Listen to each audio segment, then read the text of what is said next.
세계적인 경제학자였던 오스트리아 출신의 미국 경제학자 피트 드러거라고 하는 분이 있습니다. 이 사람은 1909년생이고 2005년도에 세상을 떠났는데, 이 사람 일화는 정말 유명한 일화가 많습니다.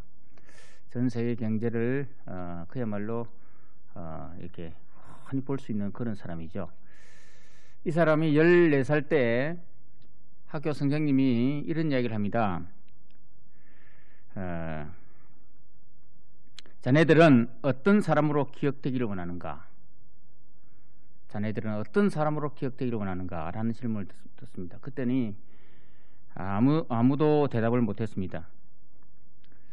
어떤 사람으로, 자네들이 어떤 사람으로 기억되기를 원하는지는 답 못할 줄 알았다. 그러나 나이 50이 됐어도 내가 어떤 사람으로 기억될 것인가를 정하지 못하면 그것은 실패하는 인생이다. 그렇게 말하더라는 거예요. 나이 50대에서도 내가 어떤 사람으로 다른 사람에게 내가 어떤 사람으로 기억될까? 여러분, 다른 사람에게 어떤 사람으로 기억되기를 원하십니까? 어떤 사람으로 기억되고 있습니까? 갑자기 무거운 질문 같습니까? 여러분, 이미 우리는 창세기 12장에 보니까 하나님이 아브라함을 부르시면서 하신 말씀이 뭔가 하면, 너는 복의 권능이다, 너는 복덩이다 라고 했습니다. 그러니까 어떤 사람으로 기억되기를 원하느냐 할 때 우리는 답이 있습니다. 당신은 하나님의 언약 안에 있는 축복의 통로. 이게 우리의, 여러분, 대답이 되어야 됩니다. 인사합시다. 당신 하나님의 언약 안에 있는 축복의 통로입니다. 그렇지 않습니까? 내가 어떤 사람을 기억되기를 원하느냐 할 때 하나님의 언약 안에 있는 축복의 통로로 여러분 기억된다면 이것보다 더한 축복이 어디 있습니까? 바라기는 우리 모든 성도들이 하나님의 언약 안에 있는 축복의 통로, 아브라함이 복의 권은 복의 통로로 쓰임받은 것처럼 할 수만 있다면 자녀들에게든 아니면 교우들에게든 아무개 장로님, 지사님, 권사님은 축복의 통로로 쓰임받았습니다. 당신은 축복의 통로입니다 라고 그렇게 기억되는 여러분 되기를 주의 이름으로 축원합니다. 다시 한번 인사합니다. 당신은 하나님의 언약 안에 있는 축복의 통로입니다. 아멘. 자, 그러면 여러분 이렇게 질문해 볼게요. 축복의 통로로 쓰임받는 게 쉬워요, 어려워요? 아니, 축복의 통로로 기억되기를 원하는데, 기억돼야 되는데 축복의 통로로 쓰임받는 삶은 정말 힘들지 않습니까? 하지 말아야 될 것 하지 말아야 되고, 하고 싶은 일도 그만둬야 되고, 봉사도 해야 되고, 섬겨야 되고, 더 많은 시간을 내야 되고, 더 많은 그런 이 관심과 사랑을 또 다른 사람을 위해서 펼쳐내야 되잖아요. 나 혼자 살기도 급급한데, 내 몸 하나 간수하기 힘든데 축복의 통로라니 다른 사람을 위해서 얼마나 많이 애쓰고 노력해야 됩니까? 사실 답답하죠. 교회 봉사하면서 하나님의 통로, 축복의 통로입니다. 정말 직분자로서 그렇게 감당하기를 원하지만 직분 감당하는 것이 그렇게 쉬운 게 아니지 않습니까?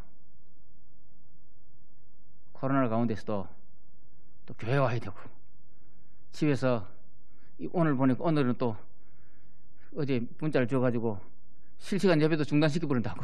그죠? 그러니까 집에서 편하게 예배 드리고 싶은데 오늘 실시간 안 하거든요. 그러니까 중단시켜 버리니까 예배도 참석 못하지. 이제 여러 가지 억지로 또 나와야 될 그런 상황도 되니까, 참 믿음으로 산다는 게, 축복의 통로로 산다는 게 그렇게 쉬운 일만 아니다는 거죠.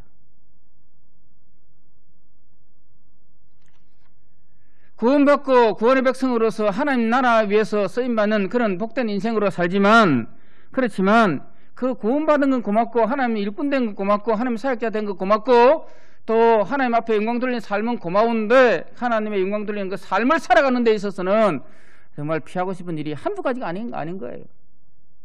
오늘도 쉬고 싶고, 오늘도 좀 편안하고 싶고, 자유롭고 싶고.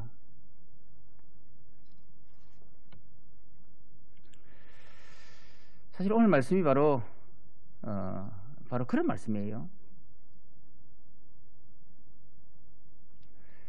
부름받은 것은 정말 좋은데 부름받은 사명을 감당하기에는 정말 거북스러운 그런 사람, 모세입니다. 모세. 하나님께서 모세에게 모세야 모세야 부릅니다. 3장 4절에 보니까 여호와께서 그가 버리고 돌이켜 오는 것을 보신지라. 하나님이 떨기나무 가운데서 그를 불러 이르시되 모세야 모세야 하시매 그가 이를 때 내가 여기 있나이다. 하나님이 참 찾아온 건 참 고맙고, 하나님 나를 일꾼 삼아준 건 너무너무 고마운데, 나를 직분자로 삼아준 건 너무 고마운데 하나님께서 내보고 일을 맡긴다는 거예요. 사명 감당하라는 거예요. 어디를 가는가 하면, 야, 내가 애굽에서 고역하는 이스라엘 백성들의 그 고역의 소리를 들었거든. 너 가서 내 백성을 건져내오라. 그러는 거예요.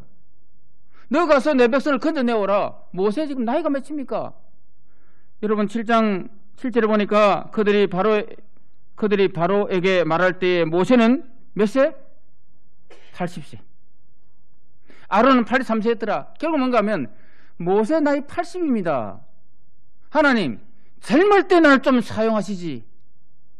나이 많은 지금 이 시간에 나를 사용하시기 말이 됩니까, 하나님?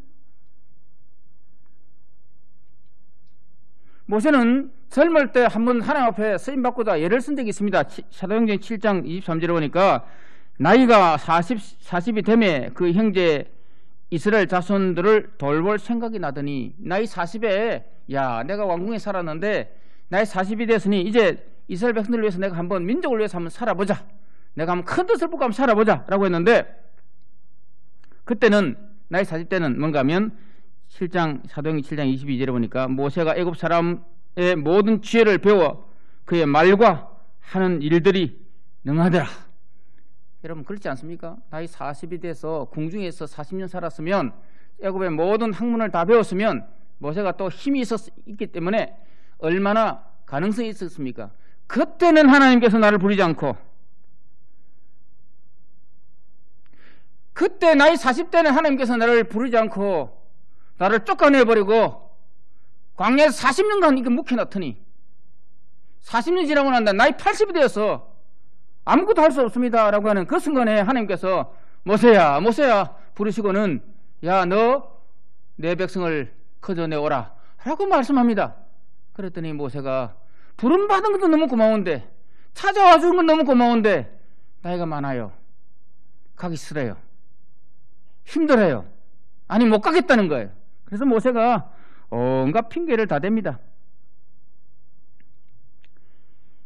출애굽기 3장 11절에 모세가 하나님께 아뢰되 내가 누구이기에 바로에게 가며 이스라엘 자손을 애굽에서 인도하여 내리까? 하나님, 40대는 내가 이해됩니다. 80이기 때문에 하나님, 나는 이제 내 자신의 존재도 모르겠습니다. 늙었단 말이죠. 여러분 그렇습니다.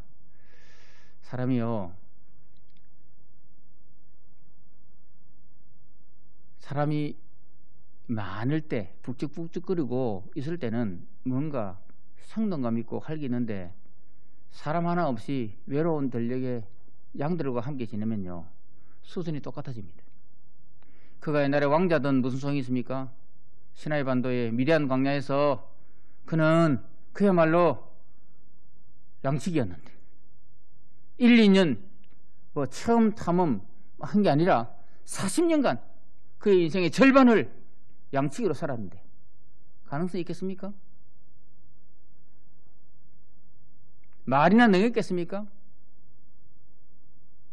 야, 제가요 대학원 다닐 때 헬라 히브리어를 배우면서 참 헬렐레 히블 한다고 하면서 배우면서 했는데, 그 통독 히브리어 통독하는 우리 안영복 교수한테 가서 적석을 읽고 적석으로 답하고 했는데 그것을 한 번에 통과했거든요. 통과 못하는 너무 많거든요. 근데 몇몇 안 되는 통과는 그 사람 중에 한 사람인데, 제가 우리 초인이 때문에 히브리어 책이 있어서 읽어보려고 했더니 읽지도 못하는 거예요. 아니 그때는 적석에서 지금부터 91년 92년도 아닙니까? 지금부터 얼마나 세월이 많이 지났습니까? 그때는 읽고 그 자리에 해석하고 이게 몇 명 안 되는 통과한 사람인데 안 하니까 20년 넘게 지나니까 20몇 년 되니까 히브리어 성경책을 또 보고도 발음도 옳게 못 내겠는 거예요. 야, 이거 이상하다. 사진 찾아보고 참 20년 이상 동안 사용 안 하니까 완전히 이게 기억이 가물가물하다, 이런 생각을 했습니다. 여러분 그렇지 않습니까? 20년 이상 사용 안 하니까 알렙베이트라고 하는 이런 이 기호도 잘 모르겠는 거예요, 이게. 야, 그래서 제가 생각하다가, 모세가 하나님, 내 말 못합니다 라고 이야기할 때 이해가 되는 거예요. 왜냐하면 분명히 사도행전 7장에 보니까 말과 말에나 모든 게 능하더라 했습니다. 일에, 사도행전 7장 22절에 말과 일에 능하더라, 말이 잘 되더라 이 말입니다. 그렇게 말 잘했던 그가 하나님이 야, 내 백성을 건져내라 라고 하는 순간에 하나님, 나는 말 못합니다 라고 했습니다. 무슨 말인가 하면 한 40년 동안 시나이 반도에 있는 동안에 애굽의 모든 말을 다 잊어버린 것 같아요. 아니, 말하긴 하는데 이게 구사를 안 하다 보니까 이매하는 이 양만 하다 보니까 이리 온나 이놈들 이 말만 했지 다른 말 못했거든요. 그러니까 이제 왕 앞에 가야 될 이 말을 이제 잊어버린 것 같아요. 그러니까 모세가 뭐라 합니까? 하나님, 내 나이 너무 많습니다. 말도 못합니다. 내 입술이 뻣뻣합니다. 뻣뻣하죠. 말이 안 되죠. 뻣뻣합니다. 그랬어요. 그러면서 모세는 여러 가지 변명을 댑니다. 하나님, 내가 누구이기에? 아무것도 아닙니다. 나는 그야말로 80 노인입니다. 바로한테 간다고요? 에이, 하나님, 그건 아니죠. 4장 1절에 이렇게 말씀합니다. 모세가 대답하여 이르되, 그러나 그들이 나를 믿지 아니하며 내 말을 듣지 아니하고 이르기를 여호와께서 내게 나타나지 아니하셨다 하리이다.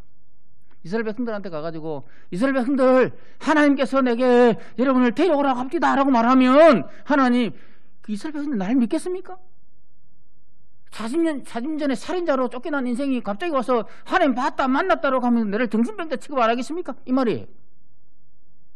광야에 살더니 40년 광야에 살더니 완전 돌았구나, 노망난 노인이구나, 이렇게 생각 안 하겠네 이 말이에요. 그러다가 사당 10절에 계속 변명됩니다. 사당 10절에 모세가 여호와께 이르되, 주여, 나는 본래 말을 잘 하지 못하는 자니이다. 말 잘했대. 지금 사도행전 7장 22절에 말과 일에 능한 사람이다. 근데 이제는 말 못한다 했습니다. 주께서 주의 종에게 명령하신 후에도 역시 그러하니 나는 입이 뻣뻣하고 혀가 둔한 자니이다. 맞죠? 한 40년 동안 말 안 했으니까. 40년 동안 말을 잘 안 했어요. 그러니까 말을 잘 못, 입이 뻣뻣한 혀가 굳은 거 맞죠? 그랬더니 하나님께서 화를 냅니다. 성질을 냅니다. 4장 14절입니다. 같이 읽겠습니다. 시작. 여호와께서 모세를 향하여 노하여 이르시되, 내 사람 내 형 아론이 있지 아니하냐? 그가 말 잘하는 것을 내가 아노라. 그가 너를 만나러 나오나니 그가 너를 볼 때에 그의 야, 네 형 있지 않나? 네 형. 너 형 83살 3세지만 내가 보니 정말 말 잘한다. 내가 사람 붙여줄게 이 말입니다. 그래서 하나님 앞에 설득되어서 모세가 사당 2절에 여호와께서 그에게 이르시되 내 손에 있는 것이 무엇이냐? 그가 이르되 지팡이니이다. 하나님께서 말씀합니다. 4장 17절에 너는 이 지팡이를 손에 잡고 이것으로 이적을 행할지니라. 이적을 행할지니라. 그러면 이제 모세가 지팡이를 손에 들고 이적 행하러 애굽으로 갔다 이 말이에요.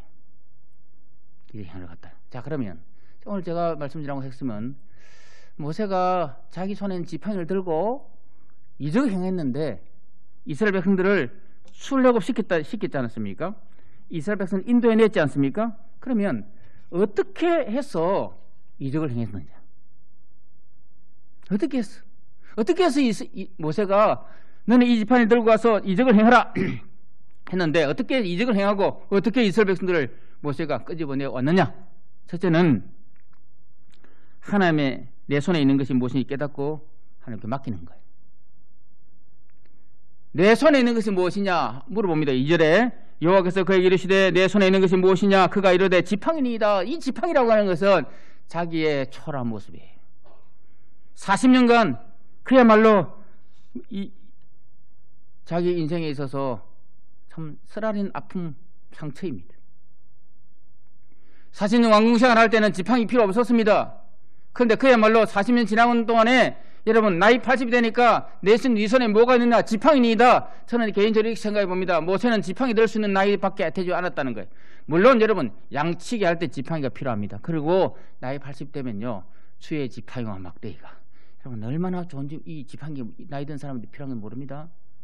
제가 새삼 느끼는 것만 가면 제 부친이 아주 옛날에 운동도 하고 건강했거든요. 아주 그냥 나 니보다 몸 좋다 하고 막 근육 자랑했거든요. 그런데요 지금은 촌에 가면 그 할매들 가는 거 두 발 달린 거 있잖아요. 밀고 다니는 거 그 유모차 같은 거 그거 끄고 이래 댕깁니다. 보면 야 나이 80 좀 넘어가니까 저래 건장한 사람도 그 부친도 저렇게 되구나. 뭔가 하면 지팡이죠. 나이 들 때 나이 든 분들 여러분 우리 교인들 제일 조심해야 될 게 뭔가 넘어지는 거예요. 그래서 새삼 주의 지팡이와 막대기가 얼마나 야 그렇구나. 지팡이 서택이 얼마나 필요한지. 그러니까 모세는 지금 자기 나이가 많아지고 지팡이 들 수밖에 없는 상황이고 초라한 지팡이 자기 모습을 본 거예요. 자기가 의지할 만한 게 없다는 걸 본 거예요. 내가 가진 건 지팡이 짚고 하는 이것밖에 없습니다. 나는 정말 초라합니다. 나는 아무것도 아닙니다. 그러면 아무것도 아니기 때문에 뭐합니까? 그럴 때 우리는 맡길 수밖에 없어요. 내게 능력이 있으면 내 힘으로 뭔가 할 수 있지만 내게 능력이 없으니까 하나님 도와줘야 됩니다. 하나님 아니면 할 수 없습니다. 하나님 힘 주시옵소서. 그렇게 나갈 때 하나님께서 그 약한 그를 통해서 역사를 일으키는 거 아니겠습니까? 네 손에 든 것이 무엇이냐? 지팡이입니다. 초라합니다. 아무것도 없습니다. 그렇기 때문에 모세는 자기가 알았어요. 내 힘으로 할 수 있는 게 아무것도 없구나. 하나님 도움 없이는 안 되구나. 하나님 앞에 맡겨야 되구나. 맞습니다, 여러분. 내가 할 수 있는 게 아무것도 없기 때문에 하나님 앞에 맡길 때, 하나님 앞에 지팡이를 던질 때 하나님께서 그 지팡이를 하나님의 지팡이로 만들어 주시는 줄 믿습니다. 우리가 아무것도 할 수 없어요, 사실은요. 내 힘만 의지할 때는 패할 수밖에 없도다. 힘 있는 장수 나와서 날 대신하여 싸우네. 이 장수 누군가? 주 예수 그리스도 만군의 주로다. 당할 자 누구랴? 반드시 이기리로다. 할렐루야. 내 힘으로 안 돼요. 힘 있는 장수 예수님이 함께 해줘야 돼요. 모세의 힘으로 안 돼요. 하나님 앞에 자기 인생을 맡겨버릴 때 하나님께서 모세를 통해서 이적을 행하시고 능력을 행하시고 그리고 그에게 출애굽 역사를 이룩게 해주신다는 거예요. 모세가 두 번째 어떻게 이스라엘 백성들을 끄집어냈습니까? 인도에 이적을 행하고 인도에 냈습니까? 둘째는 하나님의 지팡이를 의지하고 믿음의 발걸음을 떼는 순종이 있었기 때문입니다. 모세가 지금 못한다 막 그랬어요. 하나님 나는 힘이 없습니다. 못합니다. 그런데 하나님께서 모세를 부르지 않습니까? 그리고는요 하라고 이야기합니다. 그랬더니 모세가 순종하는 거예요. 여러분 중요한 건 뭔가 하면 순종이 필요한 거예요. 순종.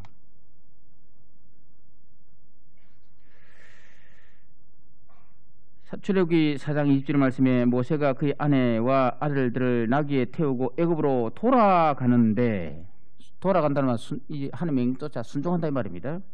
모세가 하나님의 지팡이를 손에 잡았더라. 여러분, 저는 이걸 봅니다. 맡기고 하나님께서 가라고 하는 그 가라고 하는 명령 앞에 순종하면 기적이 있는 줄 믿습니다. 발걸음을 떼는 그 순간에 기적이 난단 말이에요. 기도원 300 용사 보고, 야, 미디안 사람들과 메뚜기 중단같이 많은 저 사람과 싸워라. 근데 너는 횃불을 들고 항아리를 들고 그렇게 나가라. 아니, 하나님 칼 들고 나가야 되지 않습니까? 창 들고 나가야 되지 않습니까? 할 때, 아니야, 넌 횃불과 나팔과 항아리만 들고 나가라. 전쟁터에 횃불, 항아리, 여러분, 이 들고 나간다는 게 됩니까? 총칼이 되는데 하나님께서는 횃불과 항아리와 나팔만 들고 나가라. 그리고 300명만 들고 나가라 했을 때 기도원은 그게 못하겠습니다. 하나님, 일을 맡기도 말이야, 뭐 일을 끌어주시든지 아니면 총칼을 주시든지 할만한 사람을 주시든지, 메뚜기 중단같이 많은 저 사람들과 싸울 때 하나님 내보고 이렇게 가라고, 내 지금 뭐 개죽 말한 말입니까? 이렇게 놓아야 됩니다. 그런데 기도원은 순종합니다. 순종합니다. 순종했더니 어떻게 됩니까? 여러분, 그렇게 다 위대한 군사를 다 물러뜨리지 않습니까?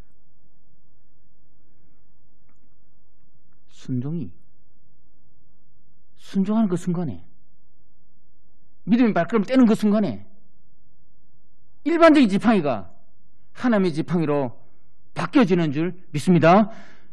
초라한 내가 말씀 앞에 한번 순종해 봤더니 놀라운 역사가 나기 시작한단 말이죠. 아브라함이 본토에서 아비 집을 떠나라 라고 하는 그 명령을 듣고 떠났더니 민족을 이루는 민족의 아비가 되지 않습니까?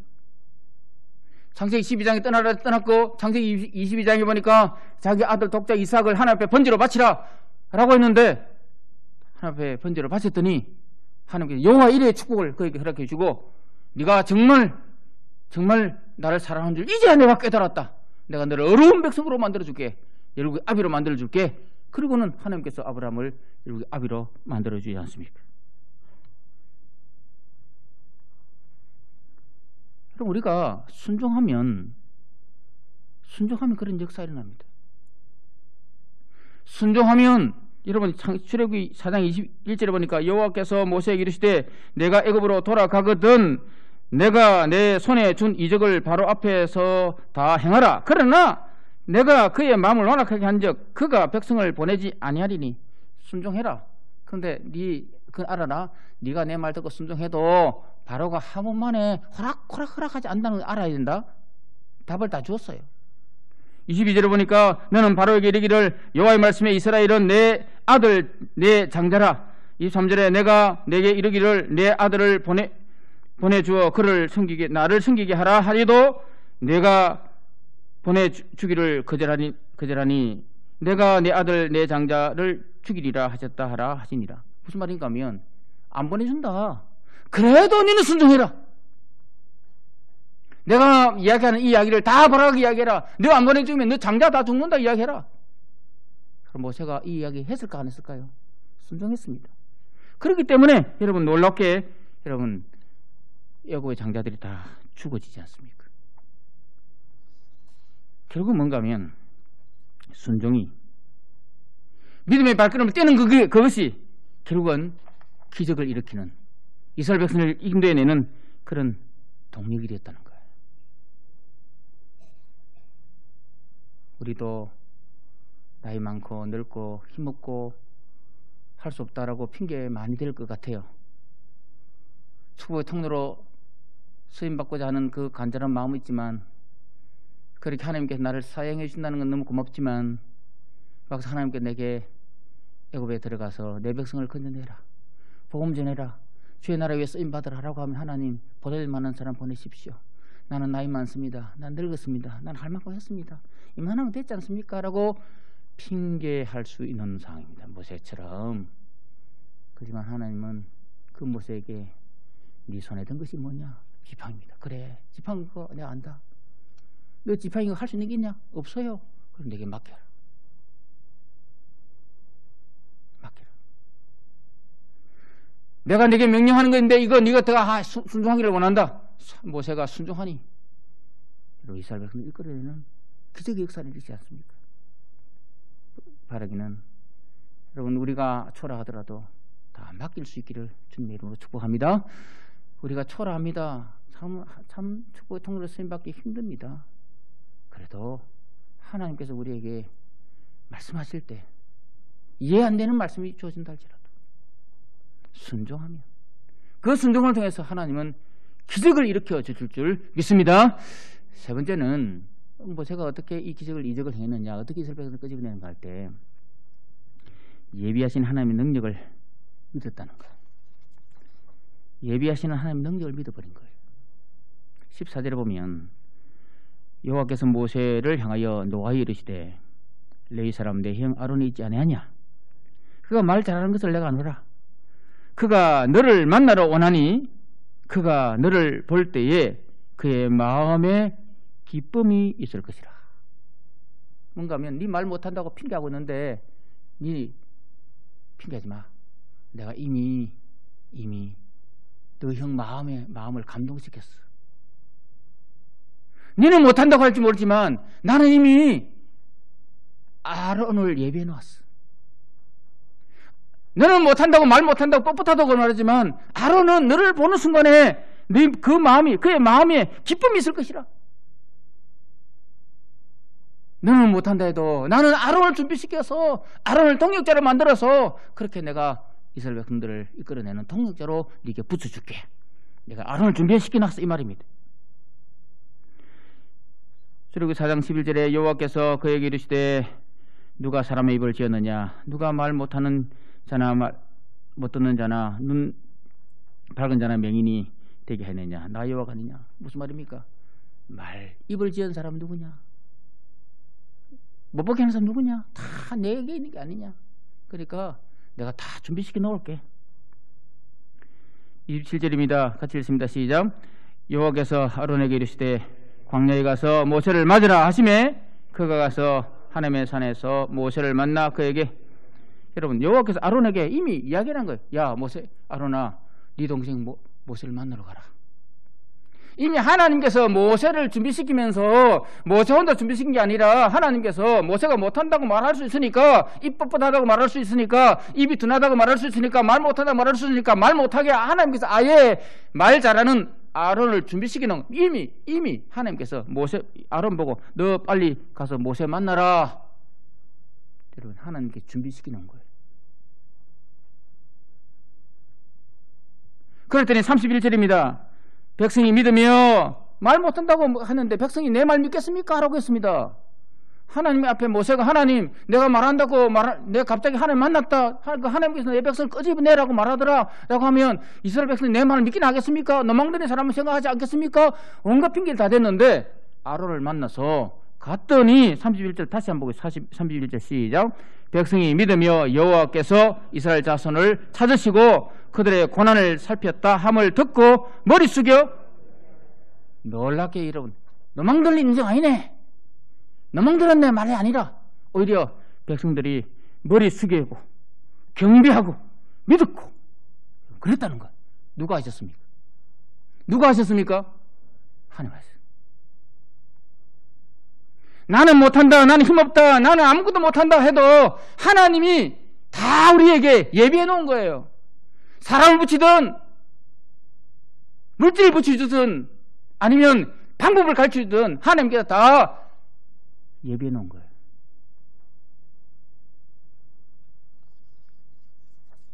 누가 보면 10장 2절에 보니까 이르되 추수할 것은 많되 일꾼이 적으니 그러므로 추수하는 주인에게 청하여 추수할 일꾼을 보내소서 하라. 하나님 못하겠습니다 라고 할 때 하나님 앞에 한번 구해봐라. 하나님 다 해준다 이 말이에요. 성경에 보면 바울과 바나바가 안디옥이라는 지금의 터키 지역입니다. 터키 지역에 안디옥 교회에 사역을 했습니다. 사역하는데 놀랍게도 그 이방인들이 예수를 믿고 막 돌아오거든요. 그러니까 이방인들이 예수 믿고 막 돌아오는 사건을 보면서 바울과 바나바가 야, 이거 빨리 예루살렘 알려야 되겠다. 그 당시 안디옥 교회가 예수 그리스도를 이방인에게 증거하고 있을 때 유대인들은, 예루살렘 교회는 유대인들이 예수 믿거나 유대인들이 이방인들이 할례를 받아야 예수 믿는다, 단계가 있다 생각한 거예요.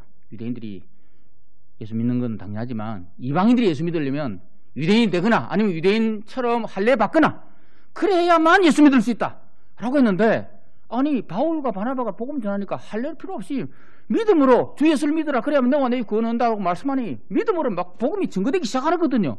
아, 그래서 할례가 필요 없다, 할례가 필요 없이 누구든지 주를 고백하기만 하면, 예수 믿기만 하면 다 구원받는다 라고 하는 이 사실을 한번 우리가 검증해보자. 그리고는요 예루살렘에다가 바울과 바나바를 보냅니다. 바울을 보냅니다. 그럼 예루살렘에 가면 누가 있습니까? 유대인들만 있습니다. 유대인들만 있어요.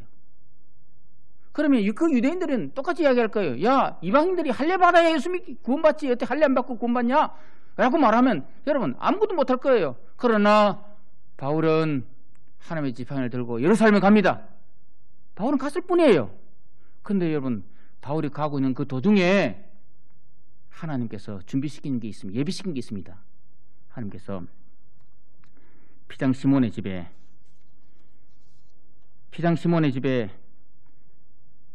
베드로가 있는 동안에 베드로 보고 환상을 보여줍니다. 사도행전 10장 이야기죠. 환상을 딱 보여줍니다. 보여주면서 베드로야 먹어라, 세 번이나 보여줍니다. 부정한 짐승들을 먹으라는, 보자기 산 짐승을 내려보면 먹으라는 거예요. 그때 하나님 못 먹겠습니다. 어떻게 합니까? 내가 거룩한 것을 네가 속죄하느냐, 받아 먹어라 그랬습니다. 베드로에게 하나님께서 경험하게 주었습니다. 아, 부정한 이방인들도 복음 전하는 말씀이구나 깨달았습니다. 근데 좀 있으니까 어떻게 해요? 이방인 백부장 고넬료가 와가지고 자기 찾아와가지고 막 하거든요. 그러니까 고넬료도 예수 믿기 시작하거든요. 그러니까 베드로가 갑자기 부정하다고 생각한 짐승을 먹으라는 하나님 환상을 3번 받고 자기 눈앞에서 고넬료가 찾아와가지고 예수 믿는 사건을 봤지 않습니까? 이 사건은 어떻게 해요? 바울이 로마 예루살렘으로 가고 있는 그 중간입니다. 그 중간에 이미 하나님께서 베드로의 마음을 감동시키고, 하나님께서 고넬료가 예수 믿는 사건을 보여주시고, 그리고는 여러분 사도행전 15장에 와서 바울이 도착해가지고 여러 사도님들, 우리 이방인 땅에 안디옥에 이방인들도 예수 믿어 구원받는 역사가 있습니다. 이방인들도 할례 안 받아도 구원받습니다 라고 하는 그 이야기를 하니까 사람들이 막 웅성웅성할 거야. 무슨 소리 하고 있냐 할 때 베드로가 맞다, 내가 얼마 전에 환상 중에 하나님께서 부정한 짐승을 먹으라는 환상을 봤다. 내가 얼마 전에 고넬료가 찾아와서 구원받는 모습도 내가 봤다. 맞다, 이방인도 예수만 믿으면 구원받는다 라고 하는 그 이야기를 베드로가 간증을 하게 됩니다. 그래서 예루살렘 교회 지도자 야고보가 딱 때립니다. 땅. 누구든지 이방인이랄지라도 예수만 믿으면 구원받는다. 그게 여러분 사도행전 15장에 나오는 사건이거든요. 여러분 누구는 예수만 믿으면 구원받는다. 우리 주만 믿으면 모두 구원 얻으며 영생 복락 멸류관 확실히 받겠네. 이 사건을 이 땅땅 때린 거예요. 야고보가 때렸어요. 그 이후부터 지금까지 교회는 이방인들도 누구든지, 우리도 누구든지 할례 없이도 유대인 안 되어도 우리도 누구든지 예수만 믿으면 구원받는 이 놀라운 일이 우리에게 주어지게 된 줄 믿습니다. 그러면 이렇게 된 바울이 하나님의 지팡이를 들고 예루살렘으로 갔는데, 유대인한테 갔는데, 여러분 바울 너 이상한 이야기 하지 마라 하고 바울이 오히려 지도자들에게 핀잔받을 수 있는 상이었음에도 불구하고 하나님이 베드로에게 환상을 주었어. 하나님이 고넬료를 보냈어. 여러분 예수 믿게 되는 놀라운 이런 사건을 미리 맛보게 해준 거예요. 이 모든 걸 누가 한 겁니까? 하나님이 예비하신 사건인 줄 믿습니다. 하나님 예비한 거예요. 그러니까 여러분, 자 정리하면 모세가 지팡이를 들고 이적을 행했습니다. 지팡이를 들고 이스라엘 백성을 끄집어냈습니다. 어떻게 됐습니까? 내 지팡이 아무것도 아니지만 하나님 맡기는 거예요. 하나님 맡기는 거예요. 내가 아무것도 아니지만 첫걸음을 떼는 거 순종하는 거예요. 그리고 하나님이 예비하신다. 주님 내 길을 예비하시니 참 감사합니다 하면서 하나님 예비하신다. 주께서 예비하신다. 믿고 나가는 거예요. 그러면 하나님께서 놀랍게 기적을 일으키시고 이적을 일으키시고 이스라엘 백성들을 끄집어내는 민족의 역사의 대업을 이렇게 해주신다는 사실입니다. 여러분 우리도 마찬가지입니다. 내가 가지고 있는 지팡이 들고 초라한 내 모습 보고 안 된다, 못한다, 못하겠습니다, 피하겠습니다. 지팡이를 계속 들고 있으면 여러분 자세히 보면 성경의 출애굽기 보면요, 지팡이를 모세 보고 지팡이를 던지라는 뱀이 되고요, 잡고 잡으라 하는 게 또 이 뱀이거든. 뱀 던지가 뱀이 됐다가 그냥 잡으는 게 지팡이 됐다 하는 거 있잖아요, 그죠? 그러니까 뭔가 하면 계속 내 지팡이를 계속 잡고 있으면 하나님 앞에 던지지 않고 내 약함을 던지지 않고 뱀만 들고 있는 거예요. 계속 괴로워 있는 거예요. 그러니까 약함을 던져버리시기를, 하나님께 맡기시기를 주의 이름으로 축원합니다. 내 약함을 던지고 하나님 말씀에 순종하고 하나님 예비하심을 믿고 나가면 여러분 어떤 순간에도 하나님 역사 기적이 우리 앞에 펼쳐진다는 사실을 기억하고 날마다 하나님 앞에 맡기고 순종하고 예비하심을 믿고 나가서 하나님의 기적이 여러분의 삶에 우리 교회 안에 일상화되는 놀라운 축복이 경험되기를 주의 이름으로 축원합니다.